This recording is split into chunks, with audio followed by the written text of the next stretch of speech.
Hello, I'm Alistair MacLeod, and I'm here in Madrid on behalf of the GoldMoney Foundation, and with me is Philip Baggers, who is the author of this interesting book, The Tragedy of the Euro, a very topical subject, Philip. I was particularly interested in, you were using the analogy of the tragedy of the commons, which I think very briefly, if I can describe it correctly, is when everybody uses a common facility without regard for its future. And you've interestingly used this as a description as to what some of the countries within the Euro region have been doing since they joined. Can you tell us a little bit more about that? Yes. The tragedy of the commons occurs when property rights are not defined well. An example would be fishes in the ocean. No one is the owner, so everyone can fish. So the incentive is to fish as fast as you can, because otherwise the other fishers will fish it, have the profits. While stocks last. Yeah, yes. so it leads to over-exploitation. And the same happens with the euro. What is exploited there is the purchasing power of the euro, because in a complex way, any government can basically print euros. Well, let me explain this. What governments can do, they cannot print euros, but they can print paper and they write on it government bonds. Then they sell it to the banking system, and the banking system gives it to the ECB as collateral for new loans, and the banks receive new reserves, and on top of these reserves they can expand the money supply, credit expansion. So this is the way that traditionally government deficits are indirectly monetized. The same happens with the Fed. The only difference is that the Fed buys directly the government bonds. It doesn't take it as collateral for new loans. But at the end it's the same. Where the thing in the Eurozone is that not one government can do that. That is finance the expenditures through monetization, through the banking system, but any government can do that. So the incentive is to externalize the costs of your deficits on the users of the currency, but in this case, the users of the currency are not only your citizens, but also the citizens in the rest of the Eurozone. And there's one more point. In analogy to the fishing example, let's imagine that Germany has a deficit of 3% of GDP, and it prints government bonds, it's financed, so the money supply increases, prices rise. And the rest of the Eurozone has a deficit of 10% of GDP.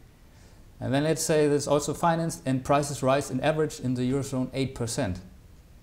So then the German government, even though it has a deficit, the real German government spending may actually fall. So you can only profit on cost of our other governments and other people if you have a higher deficit than the rest. So the whole thing works as an incentive to run a higher and higher deficit, essentially. Yes. The other thing that's interesting about this is that one forgets history very much. And you reminded us in this book that some of the countries that joined the Eurozone, actually it was their short-term salvation, because they were already running very, very poor finances. The deficits were too large to sustain, and if they didn't join in, they might have suffered a rather nasty inflationary fate. I thought that was a very interesting point. So they've morphed from that into a credit bubble, essentially, which, as you describe it, they had a great incentive to get that credit before anybody else got it, essentially. Yes. So how does one deal with this tragedy of the commons? Is there a solution for it? Well, they knew the incentives from the start. They didn't describe it as a tragedy of the commons as I do. But they wanted to they knew the incentives for it, so they wanted to put a limit on the deficits. Like there's a Stability and Growth Pact, 3% of GDP. It's the same as they do for fishers in the ocean. You put quotas.